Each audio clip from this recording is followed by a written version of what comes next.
183 గజాల 3 BHK villa కేవలం 25 లక్షలు మాత్రమే. హలో రామ్ గారు. హాయ్ నాగరాజు. మౌనం మీద మనం వీడియో చేసినప్పుడు కింద కామెంట్ బాక్స్లో కొంతమంది పోస్ట్ చేయడం జరిగిందండి. అంటే పార్ట్ 2 చేయండి అని కొంతమంది.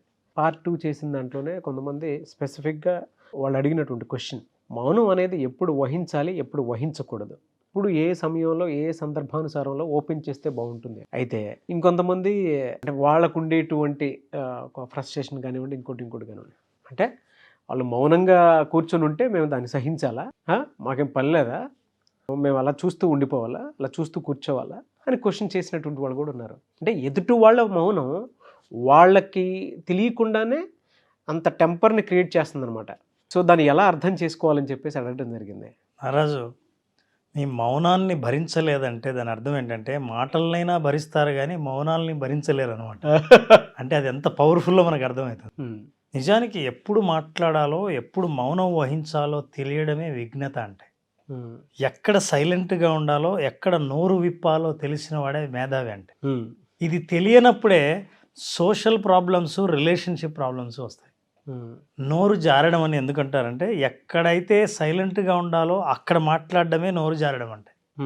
సో ఇది తెలుసుకోవటం అన్నది ఎప్పుడైతే సామాజికంగా పరిజ్ఞానం ఉన్న వాళ్ళు ఎవరైతే ఉంటారో వాళ్ళకి ఎప్పుడు మాట్లాడాలో, ఎప్పుడు సైలెంట్గా ఉంటారో తెలుస్తుంది.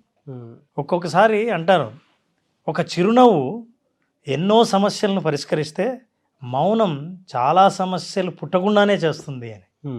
మనిషి ఆవేశంలో ఉన్నప్పుడు, కోపంలో ఉన్నప్పుడు, ఎమోషనల్గా భావోద్వేగాలను ప్రదర్శించేటప్పుడు అప్పుడు భాష తప్పకుండా వస్తుంది. ఈ భాష డెఫినెట్గా అవతల వాళ్ళని హర్ట్ చేసేదిలాగానే ఉంటుంది. కాబట్టి ఎమోషనల్గా ఉన్నప్పుడు మౌనంగా ఉండడం మంచిది. ఎమోషన్ను ఎక్స్ప్రెస్ చేయడానికి సరైన భాష మీ దగ్గర లేనప్పుడు మౌనం చాలా మంచిది. మీరు ఎక్కడైనా ఒక 10 మందిలో ఉన్నారంటే అక్కడ మీ అభిప్రాయంతో ఎవరికీ పని లేదని అనుకున్నప్పుడు అనవసరంగా మీ అభిప్రాయాన్ని చెప్పి చులకన కావడం కంటే మీరు మౌనంగా ఉండడమే మంచిది. ఒకసారి ఒక గౌతమ్ బుద్ధుడి దగ్గరికి ఒకతను వచ్చాడు. అతని పేరు సుబ్రావ్. సుబ్రావ్ ఏం చెప్పాడంటే, ఏమండి నాకు చాలా ప్రశ్నలు ఉన్నాయి, మీ దగ్గర మిమ్మల్ని అడగాల్సింది, మీరు ఎప్పటి నుంచో చాలామంది బుద్ధుడు ఆయన మెడిటేషన్ చేస్తూ ఉంటాడు, మహాయోగి అని చెప్తుంటారు, నా ప్రశ్నలకు అన్నింటినీ ఆన్సర్ చెప్తారా అని అన్నాడు. అన్నిటికీ ఆన్సర్ చెప్తా, అయితే నేను చెప్పిన పని చెయ్యి అన్నాడు. ఏ పని చెప్పినా చేస్తాను కానీ నా అన్ని ప్రశ్నలకు సమాధానం చెప్పాలి అన్నాడు. అన్నీ చెబుతాను అన్నాడు. ఇప్పుడు ఏం చేయాలో చెప్పండి అని అడిగాడు. ఏమీ లేదు, నువ్వు 1 సంవత్సరం పాటు తపస్సు చేయాలి, తపస్సు చేసిన తర్వాత నా దగ్గరికి వస్తే నేను అన్ని ప్రశ్నలకు సమాధానం చెప్తా అన్నాడు. ఓ అంతే కదా, నేను ప్రతిరోజు పూజ చేస్తుంటాను, ప్రార్థనలు చేస్తుంటాను, తపస్సు చేయడం పెద్ద కష్టమేం కాదని 1 సంవత్సరం రోజుల పాటు మౌనంగా తపస్సు చేయమన్నాడు. చేసిన తర్వాత బుద్ధుడే సుబ్రావ్ దగ్గరికి వచ్చాడు. వచ్చి, నానా 1 ఇయర్ అయింది కదా, ఇప్పుడు రెడీయా అన్నాడు. నేను రెడీయా, మీరు రెడీయా అని అన్నాడు. సరే ఇప్పుడు చెప్పు, నీకేవో ప్రశ్నలు ఉన్నాయన్నావు కదా అని. నా దగ్గర ఏ ప్రశ్నలు లేవు ఇప్పుడు. తపస్సు చేసిన తర్వాత, మౌనంగా ఉన్న తర్వాత, మౌనం ఎట్లాంటిదంటే జీవితంలో ఉన్న చాలా సమస్యలకు పరిష్కారాలని మౌనంగా అందిస్తుంది. అంతేకాదు, ఎప్పుడైనా సరే మనం ఎవరి దగ్గరైనా మాట్లాడుతున్నప్పుడు మీ దగ్గర సరైన సమాచారం లేనప్పుడు మౌనంగా ఉండడమే మంచిది. మీరు మాట్లాడుతున్న దానికి మీ దగ్గర సరైన సాక్ష్యం లేనప్పుడు మౌనంగా ఉండడమే మంచిది.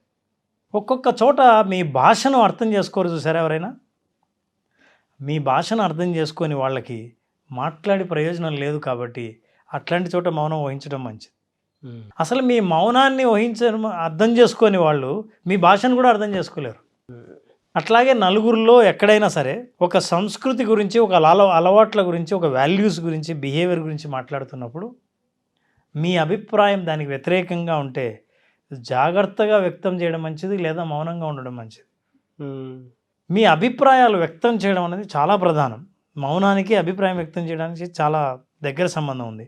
మీరు ఎలా వ్యక్తం చేస్తున్నారు, ఏ భాష వాడుతున్నారు అన్నది. అది సరిగ్గా మీ దగ్గర లేదని అనిపిస్తే, మీరు కన్విన్స్ చేయలేమని అనిపిస్తే మీరు మౌనంగా ఉండడం మంచిది. ఇలాగని ఎన్ని చోట్ల మౌనంగా ఉంటాం? మౌనంగా ఉండడం ప్రతిసారి మంచిదేనా?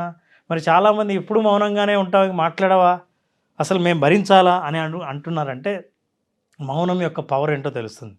అంటే చూడండి, ఎవరైనా సరే భార్యాభర్త కానీ ఇద్దరి మధ్య కానీ ఎక్కువ వాదన జరుగుతూ ఉంటే, కోపంగా అరుస్తుంటే అవతల వాళ్ళు సైలెంట్గా ఉన్నారంటే యువతల వాళ్ళు అవమానంగా ఫీల్ అవుతారు. అవును, బాగా అది భరించలేరు అసలు.